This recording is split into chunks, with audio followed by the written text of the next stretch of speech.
Hey, good afternoon. Duvlitho. Mr. Blodgett, welcome aboard. You were on it today.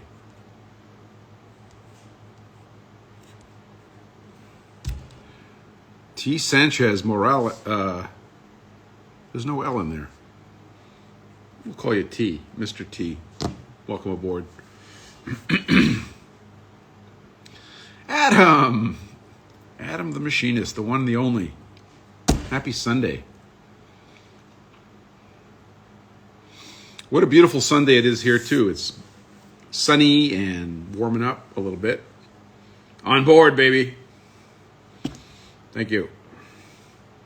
So, yeah, it's going up to, well, they said it was going up to 37. We'll see. But I hear ice from our little mini storm sliding off the roof. So it is warming up here a little bit. And I was able to do a run down into Boston and back before today's get-together. And it was pleasant driving, which is shocking. Very pleasant driving. Hey, Chuck. Welcome aboard. Hey, Chuck, I enjoyed your recent videos making your radius turner. You're solving some interesting problems. That was a lot of fun. And, oh, there's Warren. Now we all have to be on our best behavior or something. Hey, Warren, you found a drill with a cord on it?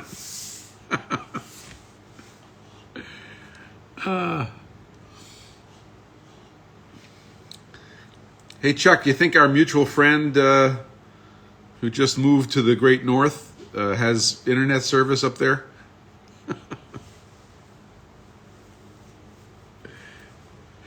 So, Tom Lipton recently posted about his move and some of the recent shenanigans.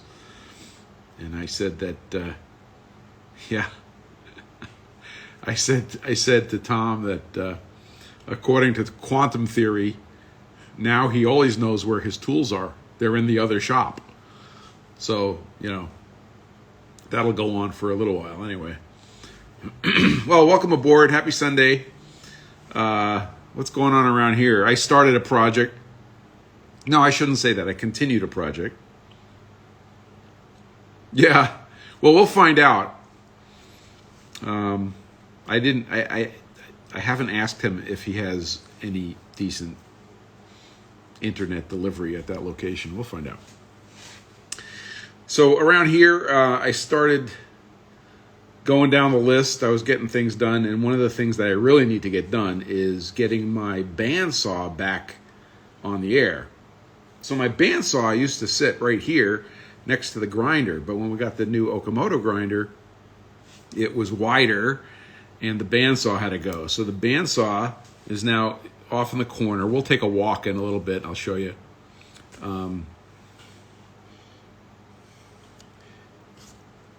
Kinetic Sys. That's a great name. A partner in Kinetic. Welcome aboard. So we'll go for a walk later. I'll show you guys the saw situation. But the saw, which is a, I guess you call it a 16-inch, I think. Might be bigger than that. Dual bandsaw. Used to live off of the converter, the three-phase converter that feeds the grinder. But now that it's moved across the shop, I had a choice. Either it was gonna feed off of the three-phase converter that feeds the CNC mill, or I was going to give it a VFD so it could stand alone.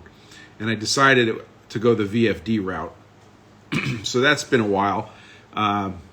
Buddy of mine helped me get a VFD, and that whole pile of parts is sitting there. So the progress that was made is I ripped out all the old electricals in this 1941 dual bandsaw, and pretty much got all the old stuff that's going away ripped out. And before you get all nostalgic, this particular bandsaw was not in like museum. Oh, there he is. Adam, the other Adam, Adam 2, welcome aboard. MHM Machine Works. Adam's helping me with VFD stuff. He's an expert in VFDs. So this saw is a 1941. It's really, I found the label inside, and it was classic. And it showed, you know what? We'll take a walk over here. I'll show you the label, except, of course, because of no, I'll flip the camera around. We'll show you the label. Anyway, but at some point in its life, I think it hit its face.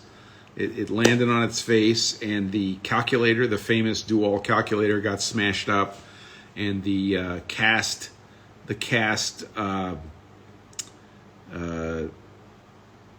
brand name and very Art Deco decoration got smashed up a bit. Hey, Timber Shop, welcome aboard.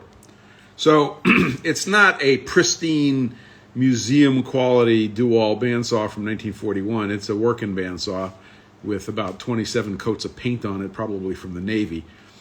So I'm not too concerned about ripping out the original electronics and buttons and fuses and fabric covered wiring and switching over to a VFD. So there's no particular nostalgia there. It's a hell of a saw. I gotta say that it works great. I'm no Jimmy DeResta when it comes to a bandsaw, but you need a bandsaw. When you need it, you need it. So I got to get that going. So that's kind of bubbled up to a high priority here in the shop. So that's happening on the other side. Around here, I got to make some minis this weekend. We got some mini stones that have to get PFG, and probably will stick to just the minis this weekend. And just before I sat in the chair to start this live, I got another order for minis. So, yeah, that's sort of the next thing up in PFG land. I hope everybody had a great Thanksgiving. It was pretty awesome here. It was 3 consecutive days of eating. We have the traditional Thanksgiving turkey feast, which was amazing. And then we had the second day, which for some bizarre reason in our family, after this crazy turkey spread, the next day you have a roast. I don't know where that started, but so next day we had this unbelievably good roast, which was it was a 3-rib roast, I think, that we cooked using the sous vide method. So it was being sous vided for several hours, and then it got finished in the broiler, and it was a little spicy, and it was awesome. Oh, you smoked one? Oh, yeah, Chuck, you're still. We're all still digesting. So I just had my lunch, which was soup, and I'm going to try to taper down. Ashlyn, George, welcome aboard. Anyway, so I have a day to recover now where I could stop eating. But we had a great time, and we saw some nice people and last night and this weekend, and that was pretty cool. So let's see. Should I take you on a tour and show you what I'm doing on the saw? Chuck, you just had pizza. Is that a smiley face? No, that's a shocked face. Did you really just have pizza? Tell me the truth. Come on. Or you just had pizza, just now. Is that what you mean? I don't know what you mean. Pizza is always in order. So let's just get that clear. Although the carbs are a little high. So should we... Adam wants to see the carnage. Okay, let's go. I'll take you for a trip to see the carnage.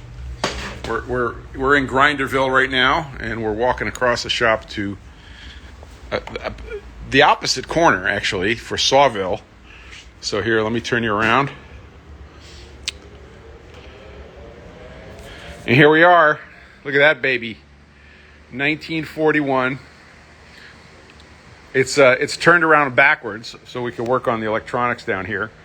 But let me get down here, and did I put the light away? Where's the light? Yeah, the light is not handy. So, okay, so here we go. There's a transmission here, right here. That's in this particular saw's case is got a high-low gear, and there's a high-low right there.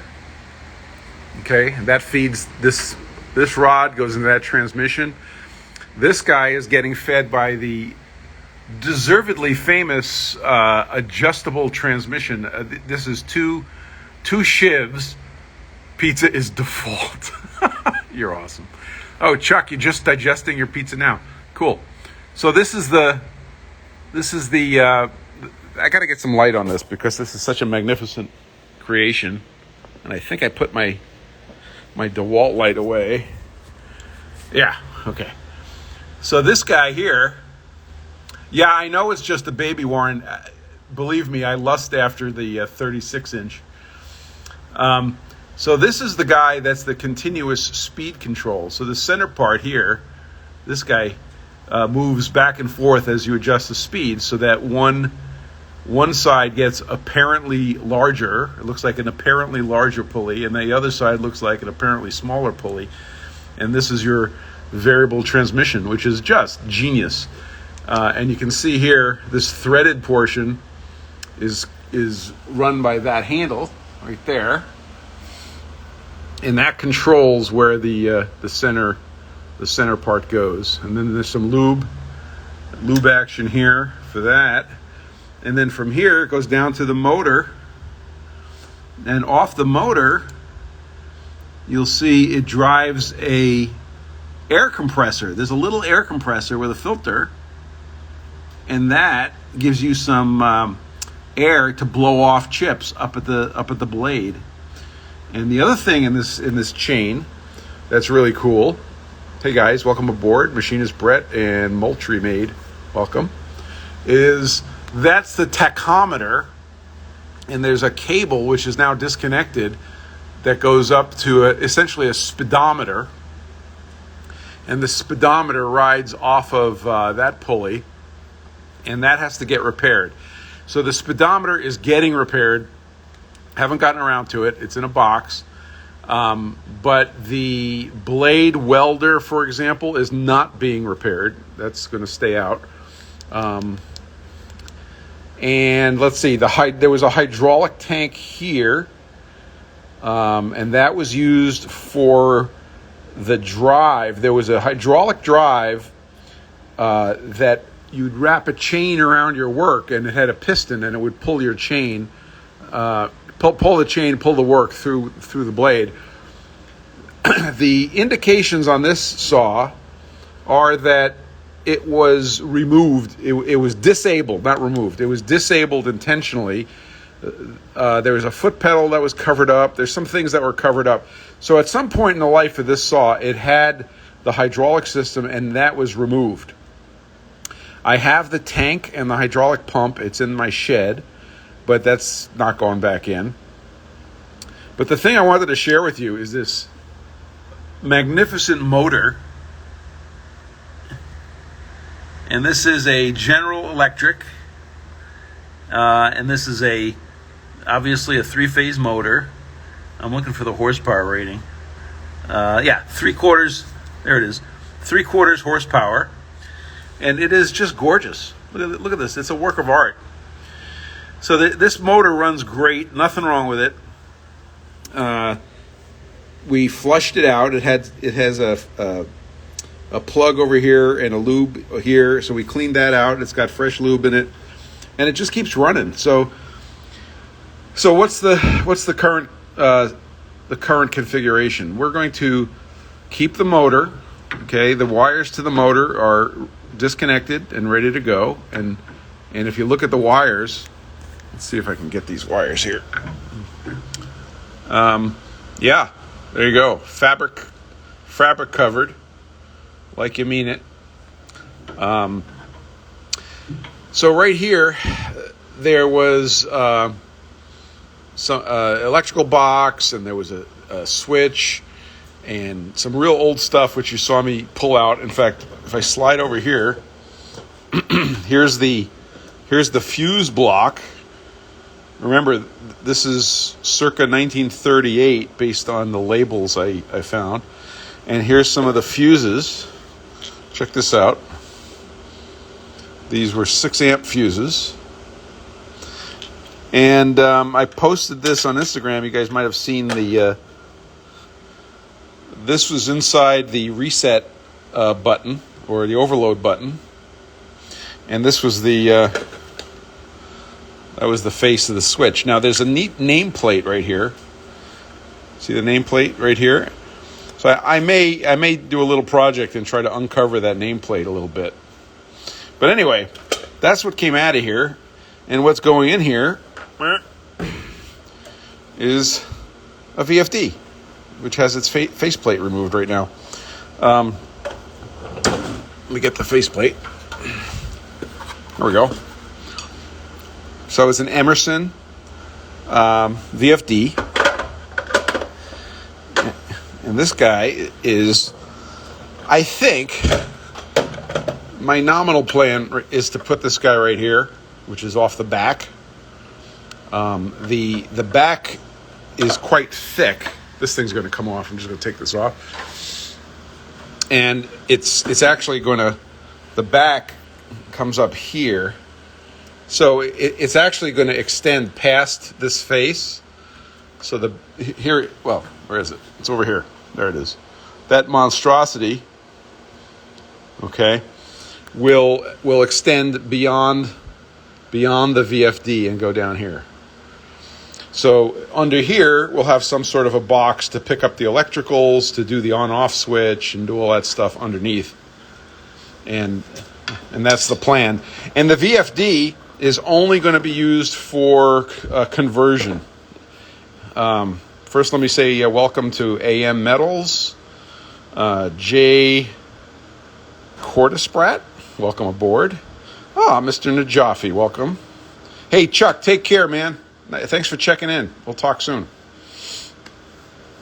Anyway, so when you turn the saw on down here, I think the saw's on, and that's it. So there's not going to be any speed control from the VFD, but this will allow me to run it off of single phase. And if you look right around the corner, that's 220 single phase right there. So I'll be pretty happy about that. And this saw is on a dolly that I built. And it's on wheels, locking wheels, and it has the capability of jack stands. So I should say jack screws, sorry. So you could put a jack screw in here on the 4 furthest corners and lift it up off of the wheels for more stability. So that's the current setup. So let's see if I can spin this guy around. Oh, here's the light. Duh. I found my DeWalt light. So let me spin this around and see if I can't show you the label that's in here. Do me a favor, if this thing falls on me, just call somebody, okay? Okay. There we go.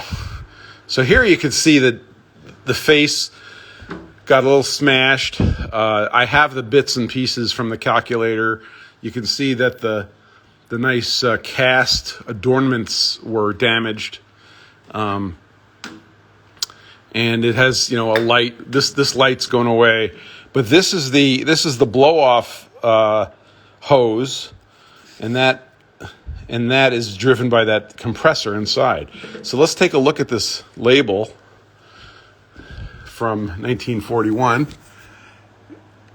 It may be a little hard for you to see some of the writing, but you'll notice that it's from the Dual Boston Company, 12 High Street, Brookline Village, Massachusetts, which is, is pretty close to Boston. Actually, it's pretty close to where my kiddo's going to school. But look at the phone number. Phone Aspinwall 6669. Is that classy or what? So there you go. Let's see. And it says that it's 120-inch length saw blade. And there's a few other bits. And those are fading. But I thought you'd get a kick out of that label. So this does not have a war finish label on it. But somebody I talked to who is knowledgeable in these things looked at the wheels and said, I think this is war finish. So war finish means that during World War II, the companies that were making machines spent less time on the machines, and which means less time on cosmetics to get the machines out. But I can't back that up with any sort of placard to that effect. The other thing I learned about this saw is that the guys from Dual said that in World War II, there was one of these saws on every Navy ship that had a machine shop. So I don't think they were exactly rare, but they sure did a good job. So that's the story behind the saw.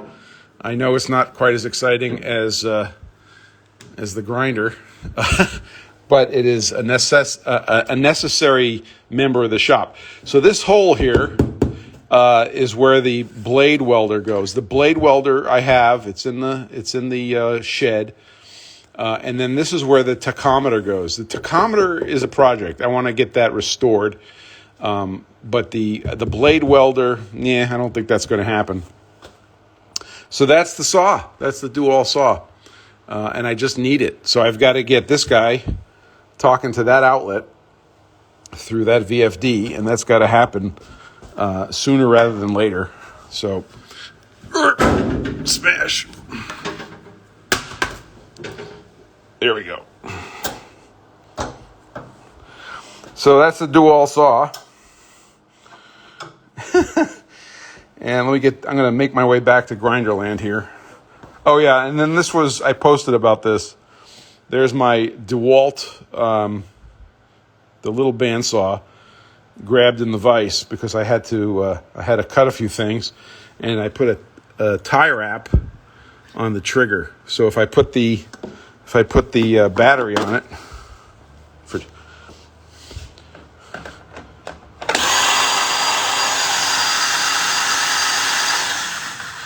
there's my bandsaw until the other one's fixed. All right, let's head back to Grinderland, and we'll take questions and comments.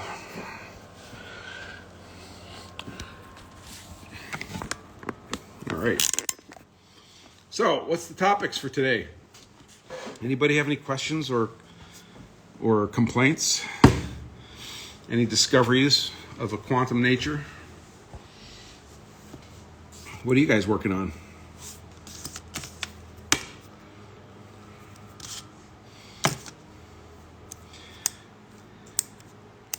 Today might be a short day in the shop. The spreadsheet says I have to make 3 different size stones, but of those, the only one that's really critical is the minis. Hey, Adam, die shoes. So I vaguely know what a die shoe is. Is that the bottom part of a die? You're going to have to educate me.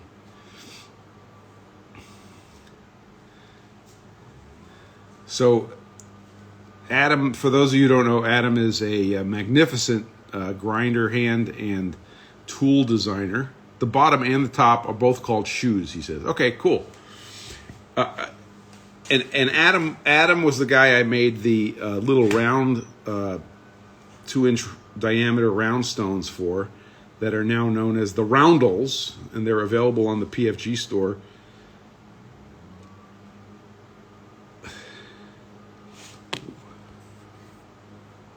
Hardened cutting. Oh, it's what the hardened cutting parts bolt to. Okay, so in a die, You could have the hardened cutting bits, and they could be a different alloy probably for cost reasons than the so-called shoe, which holds everything, and then they go and they make parts. I think I get it. There's a question that has come in. Oh, it says no questions. Okay, that was a bug. Pretty cool. Thank you, sir. Thank you for bingo. It's amazing. You could be in machining for as long as you want, and there's always an area that you don't know anything about. And I am by no means an old timer, but I'm fortunate to be surrounded by some pretty smart people. Thank you for teaching us. Are you using the little roundels on that particular project? I'm curious. So Adam and I communicated about the roundels, and he reports that they work great. So we're very happy about that. And Adam says, I never made an antenna. Touché, sir. Touché. One of my plans is to start... Oh, okay. Roger that. One of my plans is to start a second channel. I put that in quotes to talk about my day job, which is antennas. How did I get into manufacturing? Titus? And Adam, you are currently rough milling. Go for it, man. I figured out one thing. We make our money roughing. Let's see. Titus, hey, Grandmaster Bob is here. And one of my favorite guys ever. Welcome aboard, sir. We're doing the usual Sunday thing. Mr. Blodgett is promoting the antenna idea. Cool. Okay. Let me take Mr. Najafi's question in a second. I'm going to actually answer Titus's question. So I did an interview with on the Within Tolerance podcast, and it was really a lot of fun. But my whole story up to like a couple months ago is in that interview. Now, I will warn you, it's a very long interview. And it's, after I listened to it again, I realized how much is not in that interview. And you're welcome, because it's really long. So if you really want to get into how I arrived at manufacturing, and I don't consider what I do, well, I guess I am manufacturing, but I would call it tool making, or and then also prototyping. But the short version of that whole story is I learned how to make my own stuff because I was a consultant, and I needed to make the stuff that I was telling my clients to make so that I can prove it out, basically. And this was all in the area of antennas. And it's funny, yesterday I was in my office. Look, I have a shelf with old bits and bobs on it. And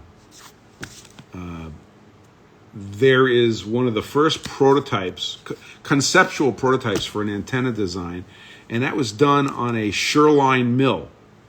So I had a Sherline mill and a Sherline lathe, and those were my first machines ever. And after I got those two little desktop machines, I started making money with them. Mettler Machine Works, welcome aboard. So that's how it started, and it was a downhill slide from there. I got sucked in hook, line, and sinker. So now I'm sitting in a shop with a CNC grinder, a CNC lathe, a CNC vertical machining center, a Bridgeport 1981, and a bandsaw, which you just saw, 1941. And welding. I do welding. Let's see if I do this without dropping the phone. You're in the welding department there. There's my miller. I've got a Synchrowave here. There's my finger. There it is. Synchro wave and a wire feed. And I don't do much wire feed, but I do a lot of TIG weld. Not a lot, but I do TIG welding mostly. So I think that's the very, very, very short version of how I got here. I got here because I needed to make the stuff that I was designing. And then I found that I really love it. So that gave birth to Kinetic Precision, which is what we're sitting in. And Kinetic Precision is the machine shop for Antennasis, which is right up there. So there you go.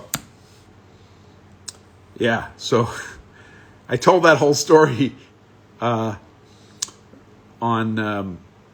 Within Tolerance, so I don't ever have to repeat it again. Oh, cool. AM Metals, thanks. Yeah, it's still fun. It's still awesome, and I love the antenna stuff. So, Mr. Najafi says, "What is your plan with resin 3D printers? Does resin printer can just to paraphrase, can a resin printer produce prototypes of plastic parts?" Of course. So this is how I view the 3D printing world. You've got the FDM printers, which, filament printers, and I separate them out by resolution, right? So those guys can make stuff that are good to 10,000ths of an inch. Okay. Warren, don't listen to the whole thing at once. Do it in sections. You'll lose your mind otherwise. So the cool thing about resin printers is that they have resolution that is 5 times better than a FDM printer.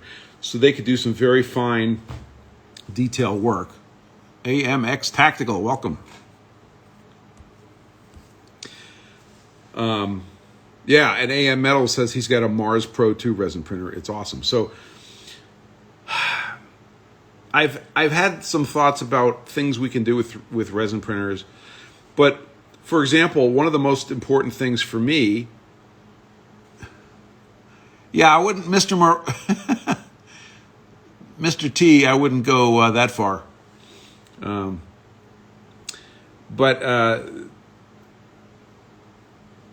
My client, I'm working with a client right now on a consumer product, and I'm designing their antenna for their wireless product, which it's got to be 80% of what I've done for the last 20 years is doing exactly that. So they have a design for their housing, and what I want to be able to do is just hit the button and print their housing, right? So now I have their housing, and I could take a piece of printed circuit board here in the shop, and I can cut the circuit board, and I could basically rough up the antenna design and do some testing in the lab, in a plastic housing, and everything is accounted for. Because when I simulate antennas, and design antennas, I'm in a 3D design space and simulation space, just like Fusion 360 for mechanical stuff, except I'm in the electromagnetic world. So I can go upstairs and I could build and simulate something that has the housing, it has the shield cans, it has the antenna, it has the battery, it has everything represented from an electromagnetic standpoint. And now we could tell how this thing's going to behave with the antenna. Well, now I can come downstairs or downstairs, which is where the printers are, and I can. Mr. T worked with radio cases for 3 years. You know what I'm talking about. So I can go downstairs and I could make the housing. I could make the PC board at least to the antenna level of detail, and then test everything in the lab.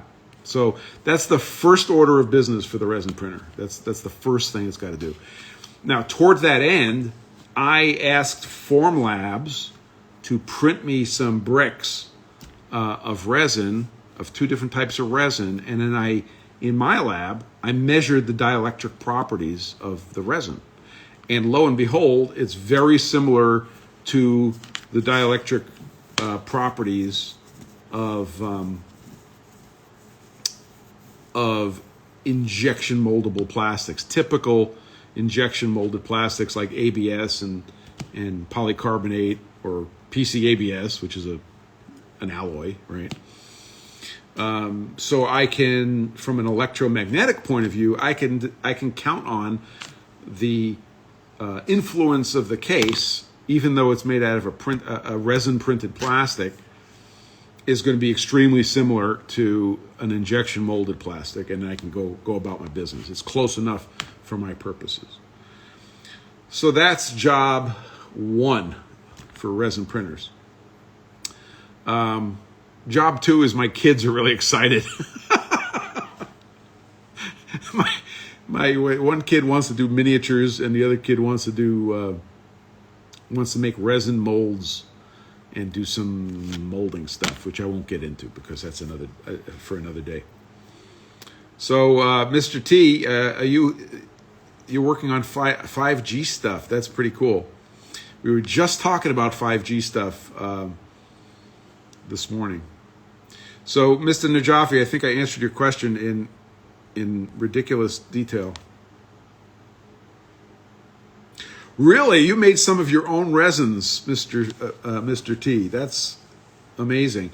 So here's where I'm at on the resin printers, just to dive a little deeper. I know I've told this story before. I'll be super brief, but I tried to buy a Prusa resin printer, and it was an absolute unmitigated disaster. And to boil it down for you, because I ordered it under my company name, no, not because of that, but Prusa basically, when you import something, okay, when you import something, somebody has to be the responsible party for importing it. Hey, Lanier Knives, welcome aboard.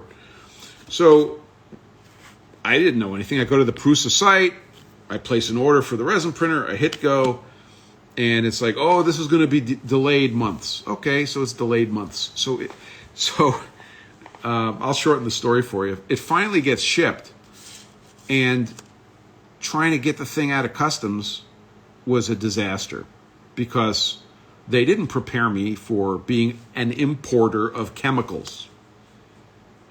That was the crux of the problem.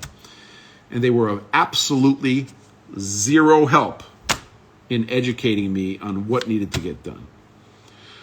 The best person in that whole process was somebody at FedEx who was fantastic. And she was in the business for 30 years and is now my personal import agent. She was down in Texas. And she said, yeah, they made you the responsible party. And when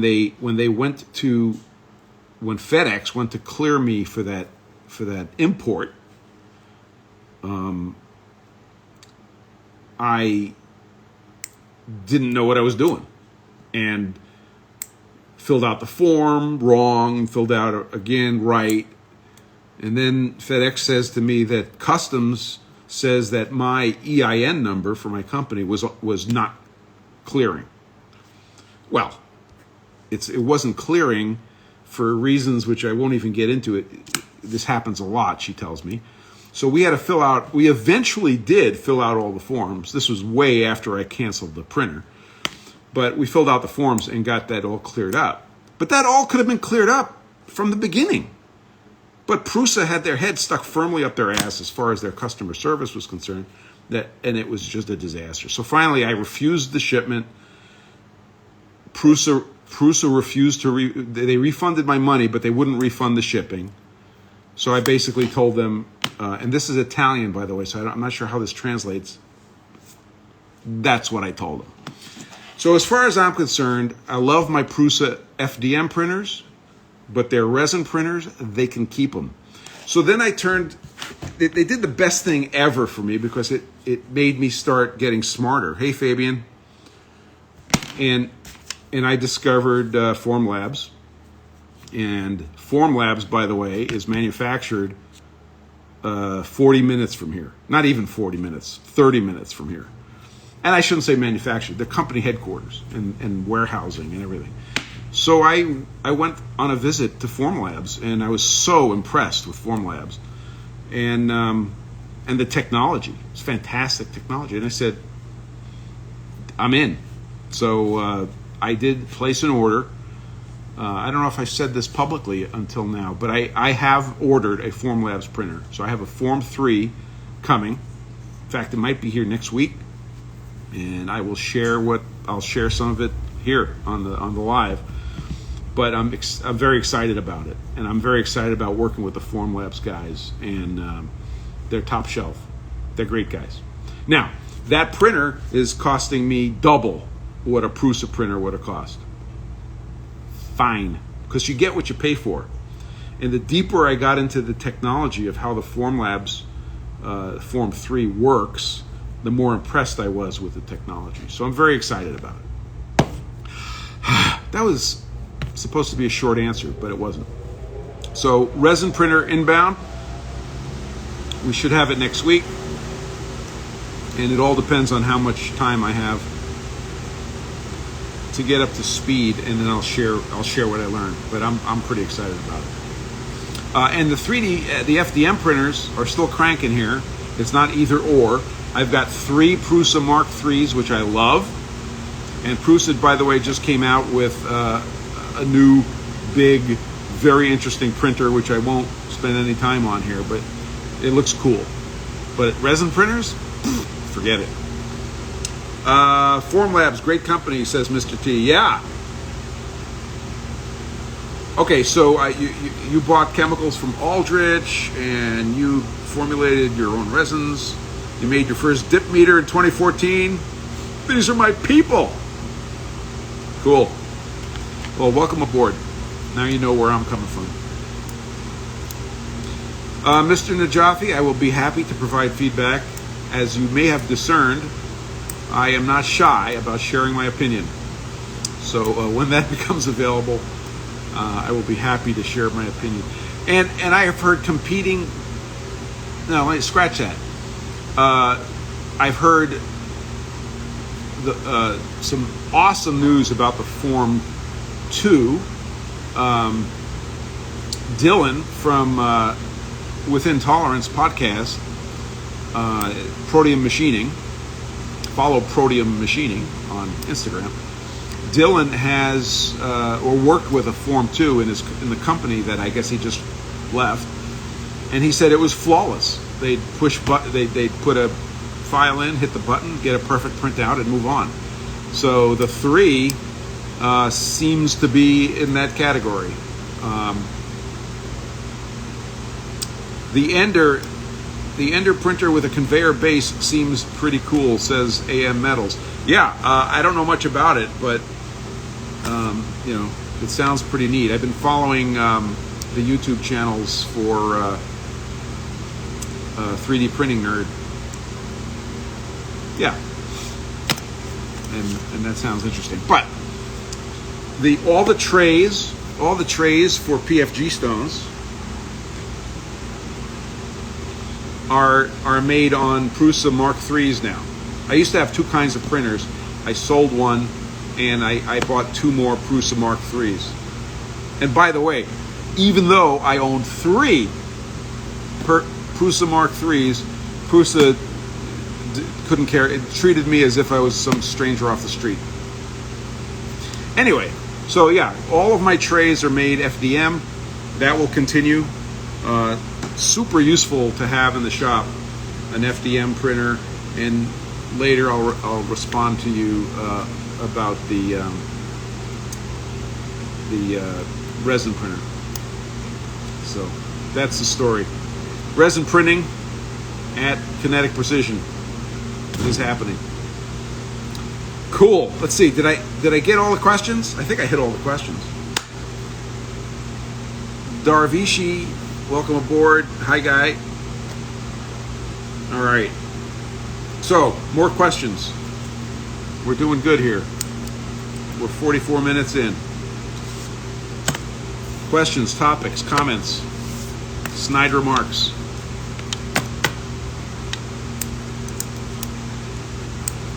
Here's a question for you guys while you're thinking about your questions. If anybody is interested in that hydraulic pump from the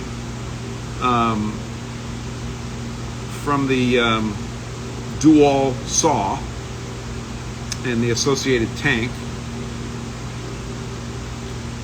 let me know. Also, if anybody needs a radius dresser for a surface grinder, let me know. I will be selling a couple of those. Lanier knives. You might need your PFG Stones resurfaced one of these days. Let me know. Send me a picture. Take a picture of your stones and shoot it to me on DM so that I can give you a remote diagnosis. But yeah, I'll help you out, buddy. Can I see your workshop, please? No, we're not going to do a workshop tour right now. But if you stick around, we did a little bit earlier, so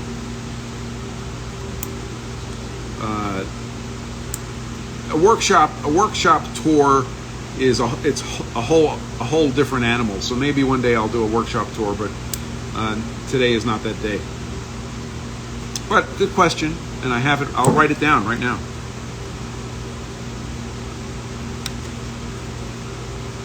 Workshop tour on the list. Real penny pincher, welcome aboard. All right.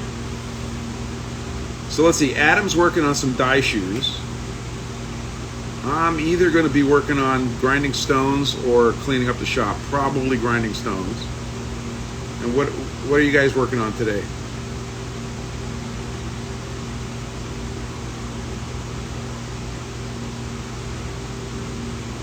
Oh, so here's a plug for my buddy Ox Tools. If you're not following Ox Tools on YouTube, you should.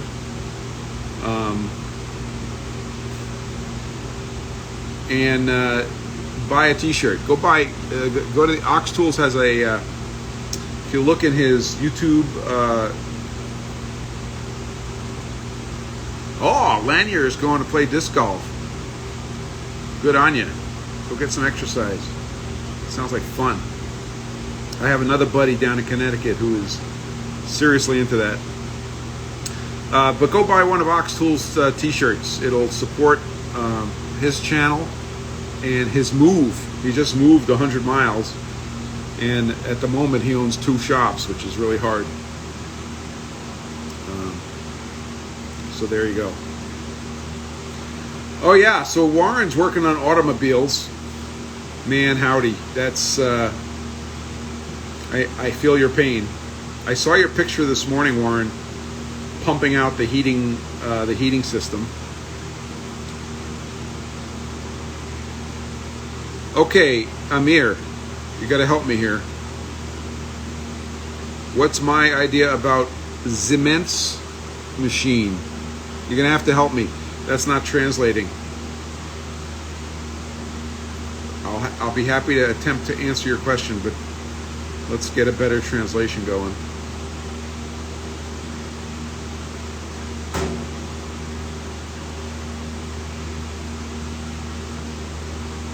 Anybody got a guess on that one? Zimence? I got nothing, but try again. Yeah, I kind of made the decision. I used to work on my own cars and stuff, and I guess I still do it if I have to, but at some point I just had to limit what I was responsible for, so I gave up cars and I pay the man. And I've got a really good mechanic, and I'm happy to write checks, so we do that.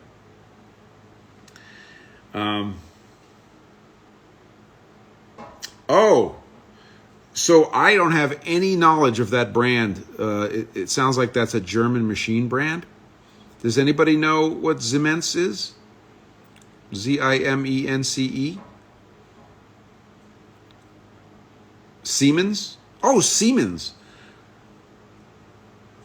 Is that, are you talking about Siemens? He says, yeah, I think it's Siemens. 840 Delta, 840D. Is that a Siemens machine anybody recognize? Hey, AM Metals. Let's talk about first CNCs.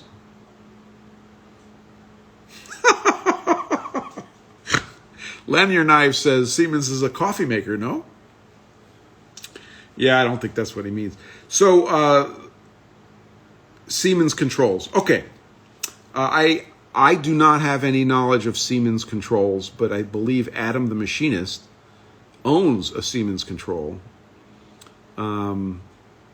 Yeah, I think that's what we're talking about. So I can't help you there. But all of my controls are Fanuc controls. The grinder right here,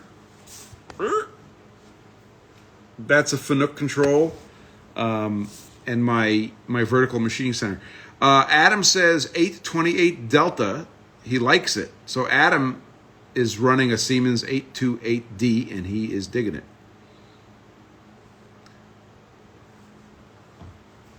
Okay, so it's funny when you mistyped Fadal, you said fatal, which is no judgment on Fadal. So you're thinking about a first VMC, and any recommendations? If you woke me up in the middle of the night and said I had to buy a vertical machining center for the stuff I do, big qualification, okay, and I had to have it here as soon as possible, I'd buy a Haas. However, it's a really tough question to answer without knowing the type of work you're aiming for. It drives the whole decision. Now, I've got a Haas machine, so I know the Haas control. I've got a Fanuc. I've got two Fanucs, so I know the Fanuc control. So the next machine I bought would be one of those. I don't think buying a Fadal is fatal. Let's just put that on the record. I have no personal experience with any other controls except for those two. Real Penny Pincher says he's in the same boat and was considering a track. No tool changer or enclosure, but something to consider. Okay, I have an opinion here. So I have a Sharp VMC. It's a SV2412S, 2008. And then I have the Haas TL1 tool room lathe. I know one's a lathe and one's a mill. That's not the point. The point is that I have come to the conclusion that the most important tool in the shop from a productivity point of view, so again, from a manufacturing point of view, is the tool changer in my VMC. So it doesn't matter which control. The fact that I have a tool with a tool changer completely changes how things happen, and it makes it much more productive.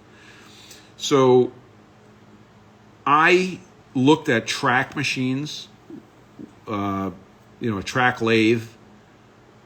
I had a machine which was a formerly track mill. So I had the iron, but a different control was on it. And I'll talk, Amir, I'll talk to you about that in a second. And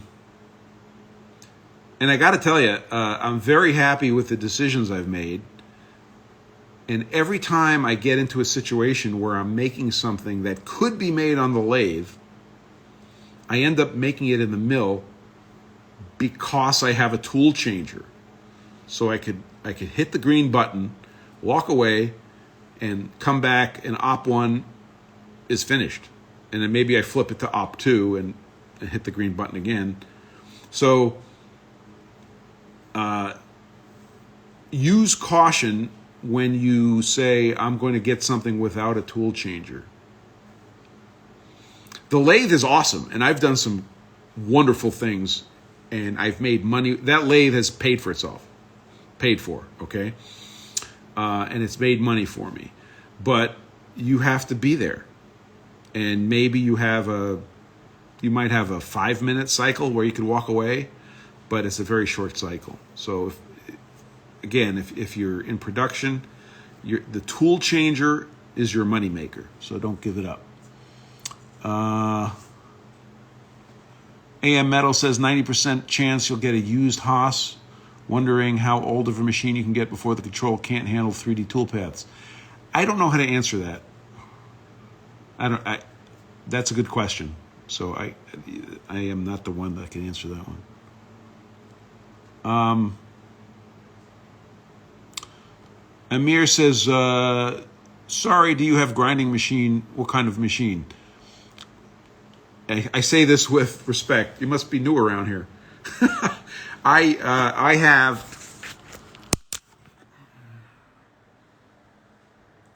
have an Okamoto.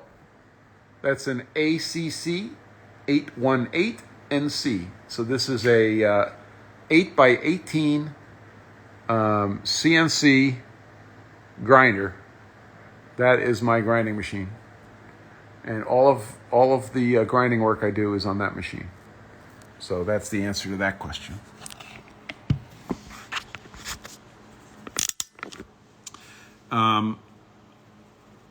And I think you're asking what, I'm a big fan of Okamoto. It doesn't mean that there aren't excellent grinders out there that are not Okamoto. There are. In fact, Adam bought a Parker Majestic. He has 2 Parker Majestics, one manual and one CNC, and those are also magnificent grinders made in Michigan, I think. Is it Michigan, Adam? I can't remember. I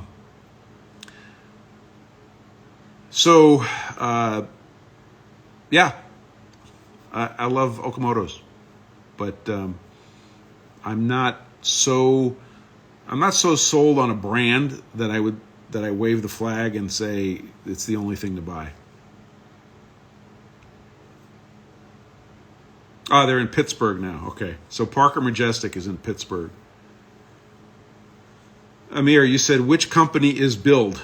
So I think that means who built it. Well, an Okamoto was made by Okamoto. So Okamoto, Okamoto, Okamoto. Okamoto is a Japanese company. It manufactures in Thailand. And this machine right here came over from Thailand. Thailand to Port of Los Angeles to Chicago, Chicago to New Hampshire. Ever added an auto feed on a surface grinder? Yours is manual. Thinking of adding an auto setup for left-right motion. So, you left out, Amir, you left out an A. O-K-A-M-O-T-O.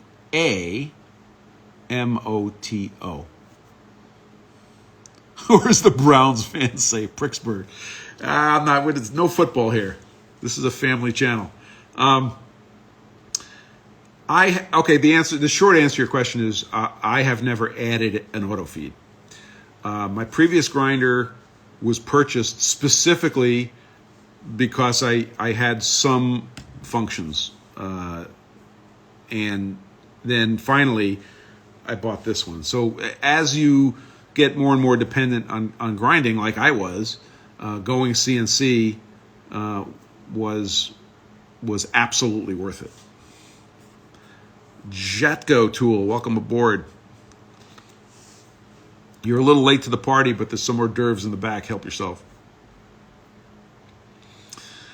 All right. Well, we had a good crowd today. Had a great crowd. So thank you all for coming. We're coming up on 1 hour, which is why I'm starting to make noises like we're going to wrap it up here. Because I think we're going to wrap it up here. We try to do this every Sunday. I've switched the time to 18 Zulu or 1 p.m., 1300 East Coast time. That would be, I think that's 1200 Atom time, I think. 1 hour. And I think this is working out pretty well. The numbers are better, and it's a little easier on me. So I think we're going to keep this time. So next Sunday, I don't see any impediment. We should be back here at the same bat time, same bat channel.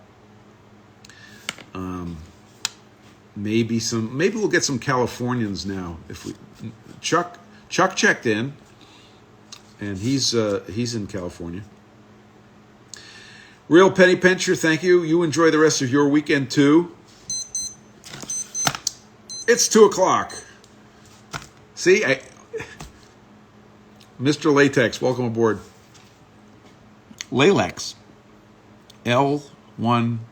I don't know what it means, but welcome. You're just here. You're just in time to see us leave. And not to be outdone, John from GLG Knife Works is here. Hey, listen, GLG Knife Works, if you're not following him, you should follow him on Instagram. And John started doing a live also. John, what time is your live? Is it now?